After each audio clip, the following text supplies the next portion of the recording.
Niyo ang Panginoon na kinain ng kanyang ngalan. Purihin siya'y awitan at papurihan magpakailanman. Sa ngalan ng Ama, at ng Anak, at ng Espiritu Santo, Amen. ang pagpapala ng ating Panginoong Jesucristo, ang pag-ibig ng Diyos Ama, at ang pakikipagkaisa ng Espiritu Santo, naway sumaid yung lahat. At sumayo rin. Mga kapatid, aminin muna natin ang ating mga kasalanan upang maging marapat tayong gumanap sa banal na pagdiriwang. Inaamin ko sa makapangyarihang Diyos At sa inyo, mga kapatid, na lubha akong nagkasala sa isip, sa salita, at sa gawa, at sa aking pagkukulang. Kaya sinasamo ko sa mahal na Birheng Maria, sa lahat ng mga anghel at mga banal, at sa inyo mga kapatid, na ako'y panalangin sa Panginoong ating Diyos. Kaawaan tayo ng makapangyarihang Diyos, patawarin tayo sa ating mga kasalanan, at patnubayan tayo sa buhay na walang hanggan. Amen. Panginoon, kaawaan mo kami. Panginoon, kaawaan mo kami. Kristo, kaawaan mo kami. Kristo, kaawaan mo kami. Panginoon, kaawaan mo kami. Panginoon, kaawaan mo kami. Manalangin tayo.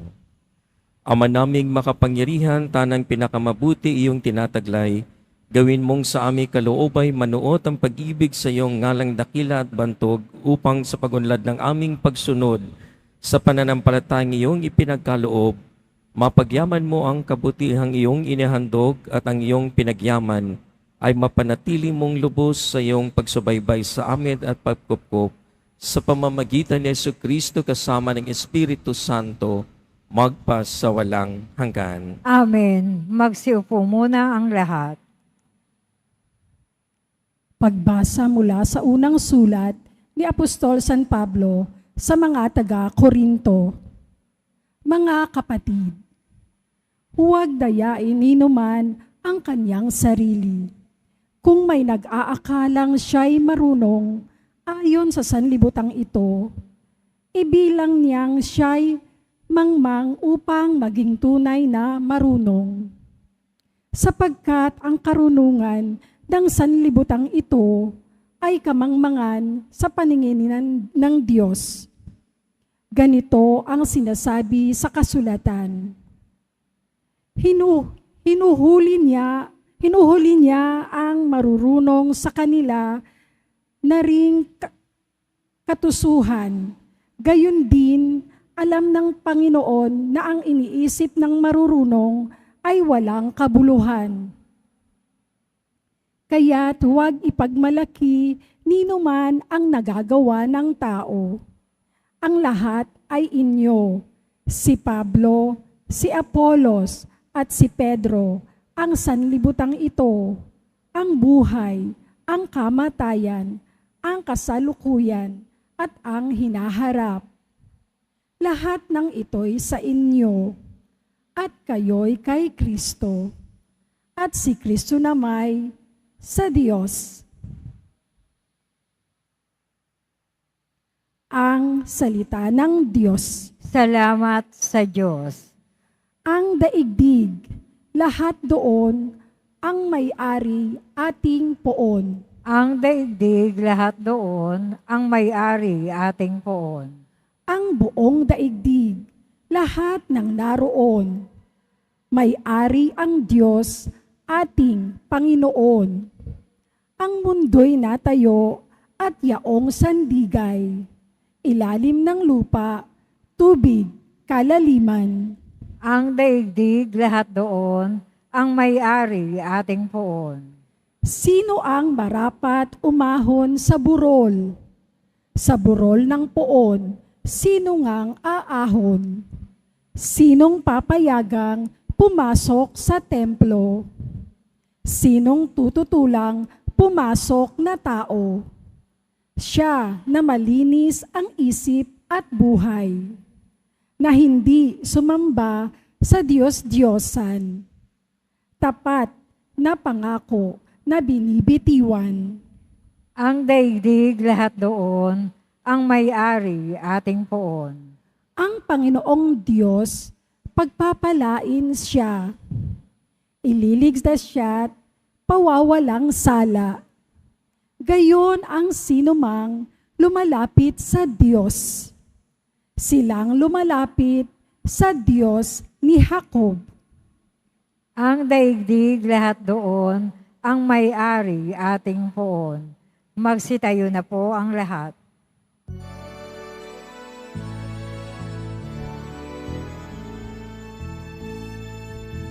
Hallelujah, Hallelujah, Hallelujah, Hallelujah.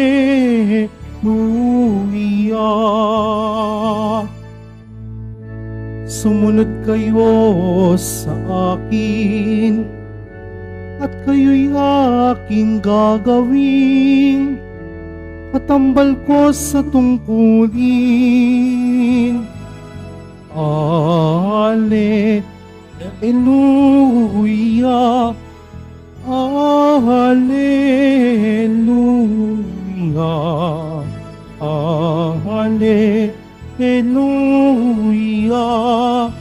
Hallelujah.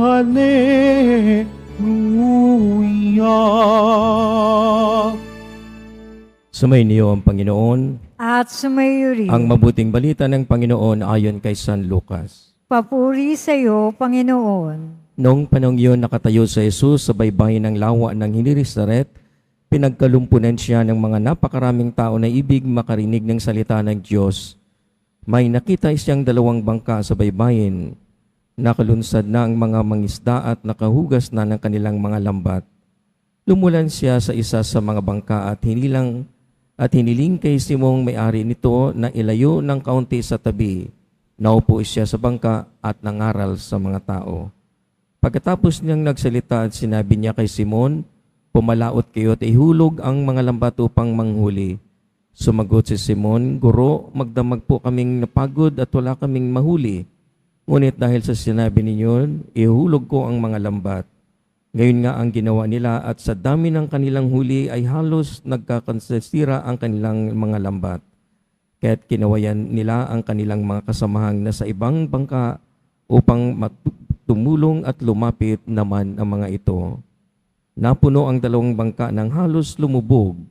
Nang makita iyon ni Simon Pedro, siya'y nagpatira pa sa paanan ni Jesus at nagsabi, "Lumayo po kayo sa akin, Panginoon, sapagkat ako'y makasalanan."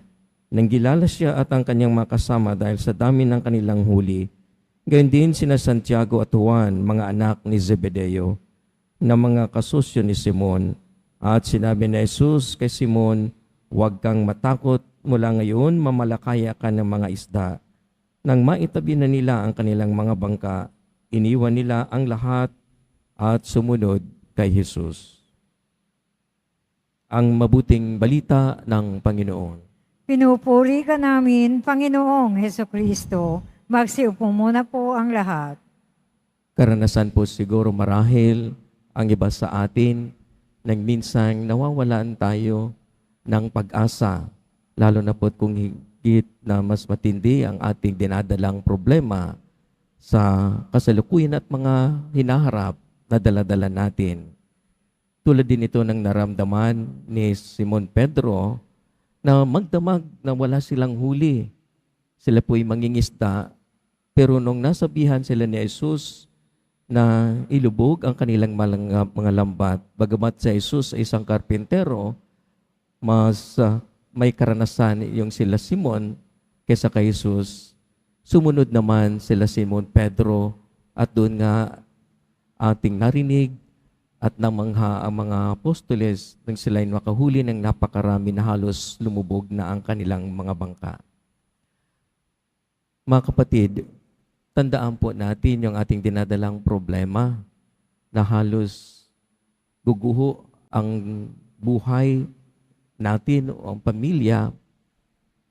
Pero kung atin pong titingnan, parang wala namang problema. There is no such thing as a problem. only possibilities. Maraming posibilidad. Kaya nga lang po, kung iipitin mo ang iyong sarili sa isang problema at hayaan mo ito, mananatili ito sa iyo. Di po ba't marinig din natin ang mga kwento ng iba, nang malalagpasan nila ang problema, mas sigit pa pala nilang nakuha ang kanilang biyaya na hindi nila inaasahan. Ganito po gumagalaw ang Diyos sa atin kung ibibigay natin sa Kanya ang lahat. Kung kaya't sa bawat galaw ng ating buhay, manatilihing narito po sa atin ang Diyos kasi siya po ang magdadala sa atin ng ating lakas, nagpagsasalubong ng inaakala nating problema, pero sa bandang huli, ito lang pala'y kailangan ng mga posibilidad na ating titingnan.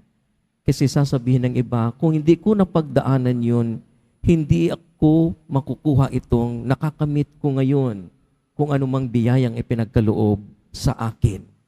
So ibig sabihin, napagdadaanan talaga ito at yung atin lamang po na ginagalaw ay ang dala-dala din natin ng ating Panginoong Diyos at sinusundan natin siya sa ating mga kilos at galaw ng ating buhay. At pag nalalagpasan natin, mawari natin ng buong pagpapakumbaba,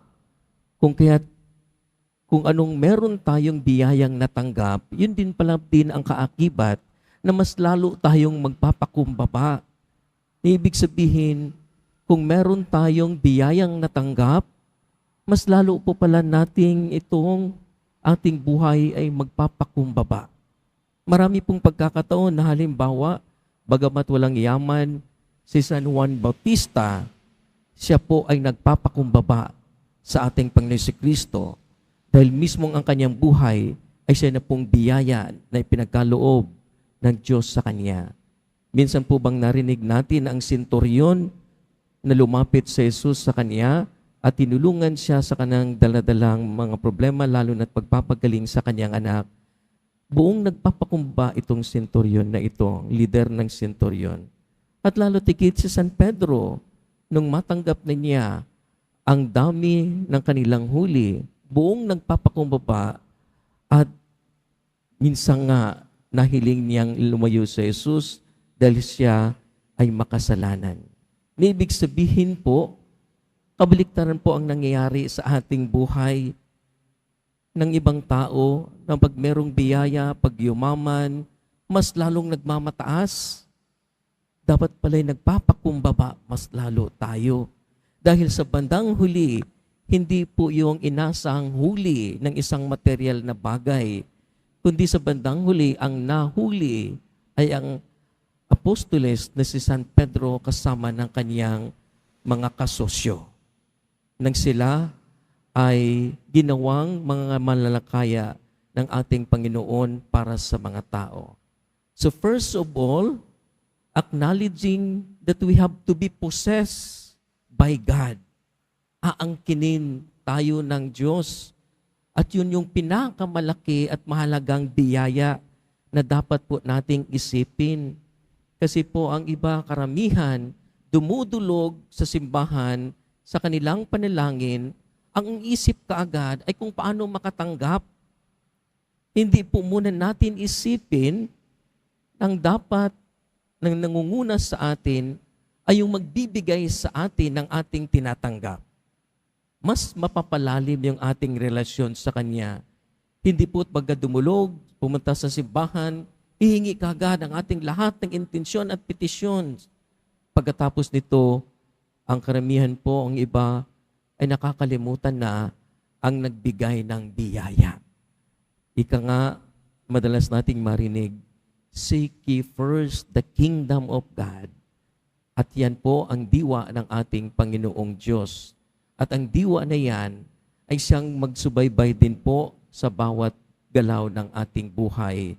At ang biyayang matanggap natin ay kabuuan. Meron kang biyaya na una higit sa lahat na ang Diyos ay nasasayo palagi.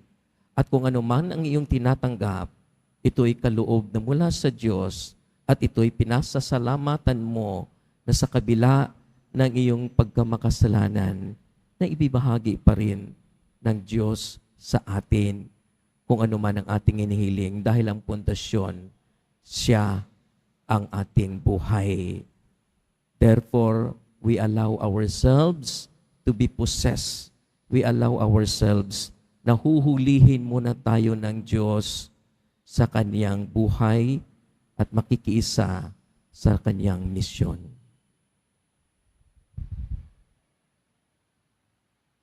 Magsitayo po ang lahat.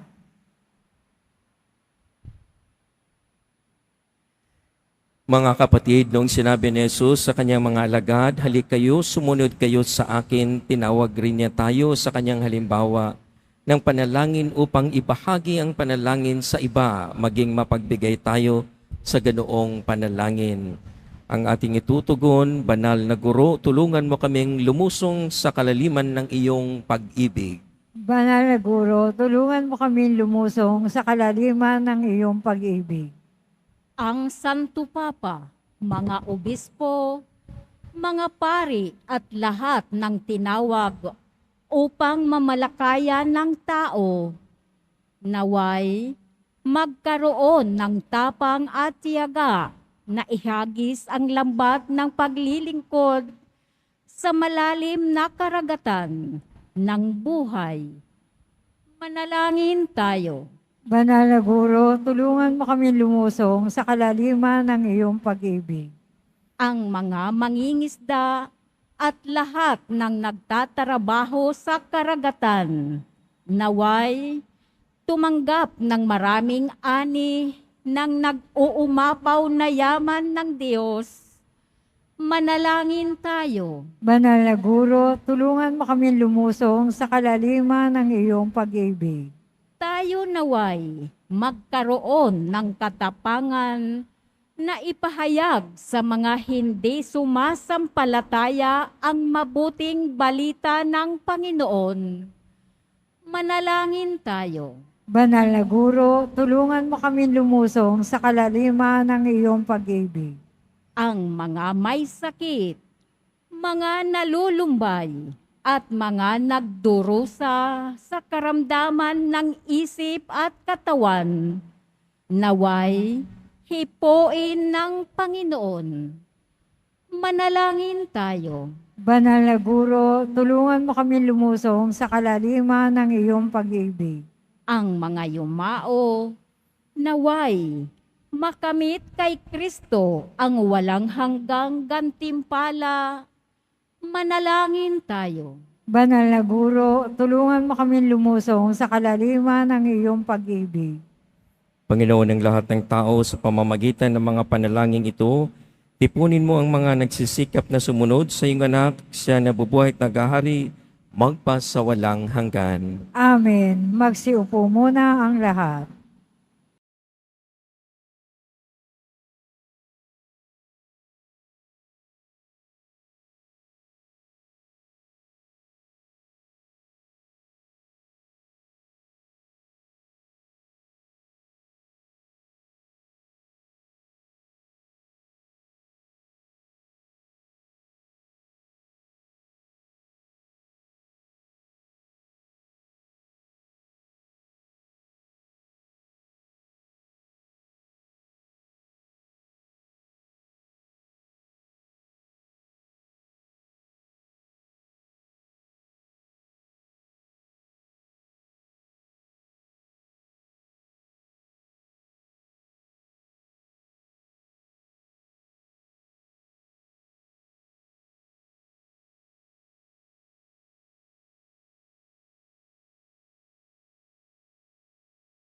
Magsitayo ang lahat.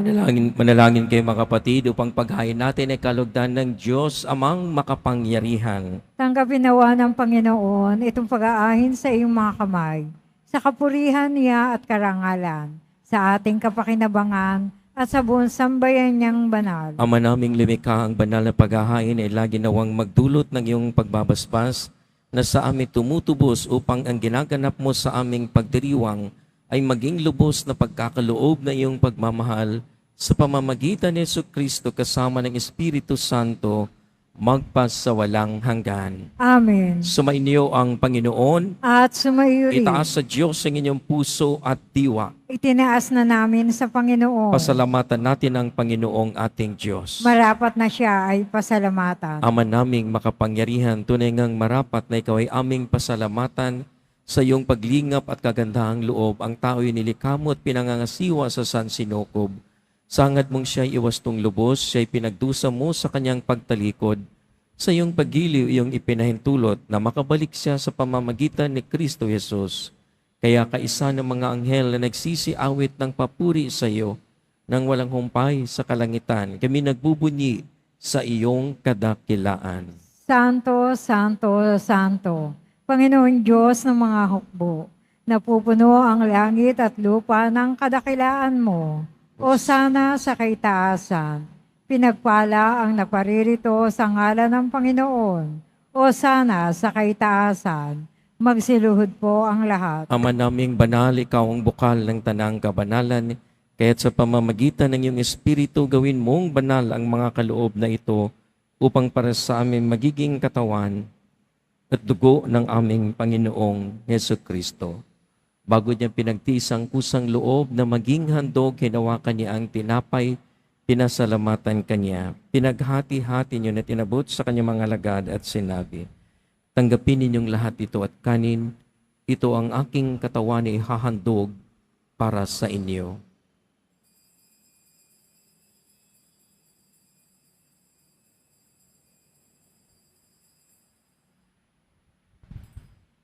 Gayon din naman, nang matapos ang hapunan, hinawakan niya ang kalis, muli kanyang pinasalamatan. Inabot niya ang kalis sa kanyang mga alagad at sinabi, tanggapin ninyong lahat ito at inumin, ito ang kalis ng aking dugo ng bago at walang hanggang tipan.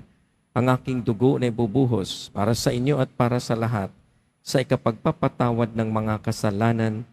Gawin ninyo ito sa pag-alaala sa akin.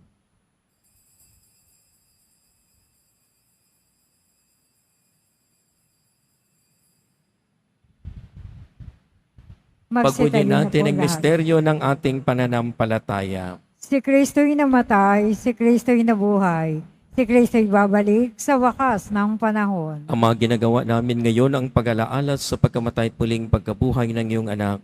Kaya tinaalay namin sa iyo ang tinapay na nagbibigay buhay at ang kalis na nagkakaloob ng kaligtasan. Kami nagpapasalamat dahil kami yung minarapat na tumayo sa harap mo para maglingkod sa iyo. Isinasamo namin kami magsasalo-salo sa katawan at dugo ni Kristo ay mabuklod sa pagkakaisa sa pamamagitan ng Espiritu Santo. Ama, lingapin mo ang iyong simbahang laganap sa buong daigdig. Puspusin mo kami sa pag-ibig, kaisa ni Francisco na aming Papa at ni Jose na aming Obispo at ng Tanang Kaparian.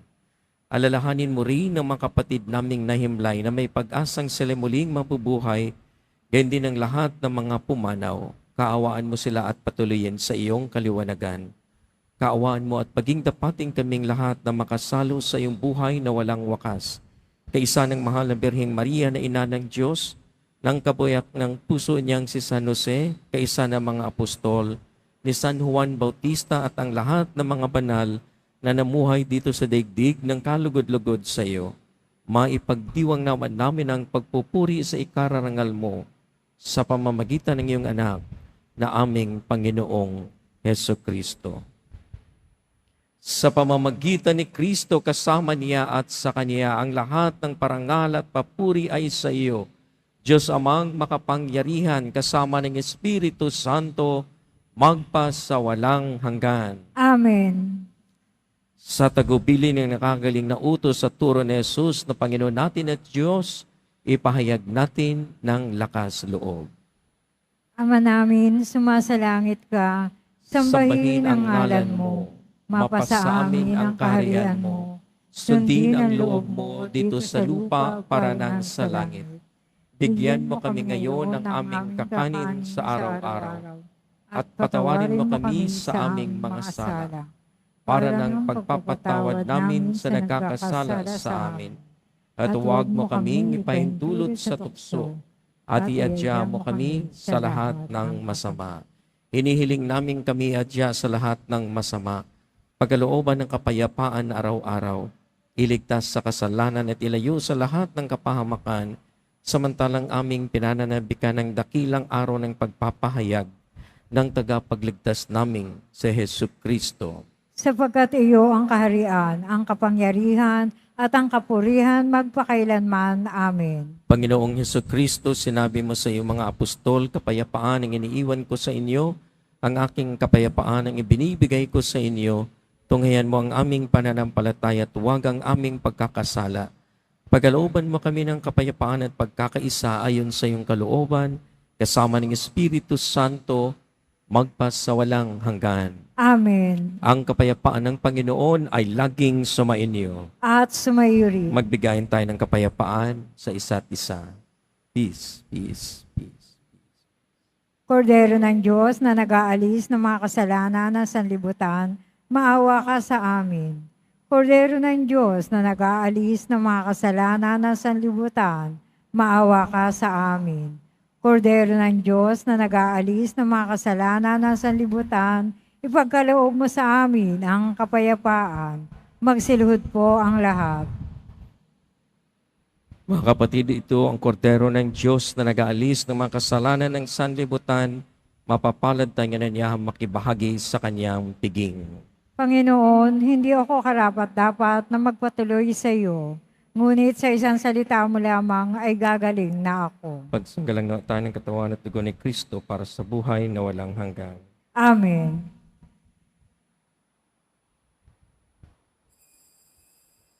Para sa lahat ng tatanggap ng banal na communion, sasagot po tayo ng amen pagkasabi ng pari o lay minister ng katawan ni Kristo at isubo agad sa bibig bago umalis sa harapan ng pari o lay minister.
Manalangin tayo. Ama naming mapagmahal, kaming nagsalo-salo sa pagkain mong bigay ay humiling ng lakas mong inalaan upang ang kagandang loob naming madagdagan sa paglilingkod namin sa iyong kadakilaan na nagpapaalam sa pag-ibig namin sa kapwa-tao sa pamamagitan ni Jesucristo kasama ng Espiritu Santo, magpasawalang hanggan. Amen. Sumainyo ang Panginoon. At sumayo rin. Mahal na pong Jesus Nazareno, inahayag mo sa pamamagitan ng krus ang walang malyo ng pag-ibig ng Diyos sa sangkatauhan. Pakinggan mo ang kahilingan ng iyong angkan na nagsusumamo sa iyo.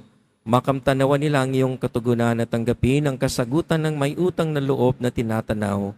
Basbasan din po ninyo ang mga daladala nilang mga imahin at dasalan. Sa pamamagitan ng bendisyon na ito, naway maalala nila ang mga pangako nila noon sa binyag na ikaw ang kanilang iibigin at paglilingkuran bilang Panginoon, magpasawalang hanggan. Amen. At pagpalain kayo ng makapangyarihang Diyos, Ama, Anak, at ng Espiritu Santo. Amen. Humayo kayong taglay ang kapayapaan ng Poong Jesus Nazareno. Salamat sa Diyos.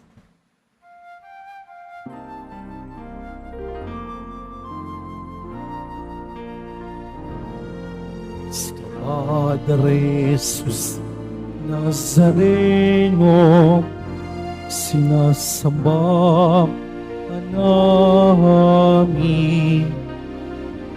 Inipintukan amin, aral mo ang aming buhay at kaligtasan. Nuestro Padre Jesus Nazareno, iligtas mo kami sa kasalanan. Ang krus mong pinamatayan ay sagisag ng aming kaligtasan. Nuestro Padre Jesus Nazareno, dinarangal ka namin. Nuestro Padre Jesus Nazareno, inuwalhati ka namin. Nuestro Padre Jesus Nazareno, dinarangal ka namin. Nuestro Padre Jesus Nazareno, inuwalhati ka namin.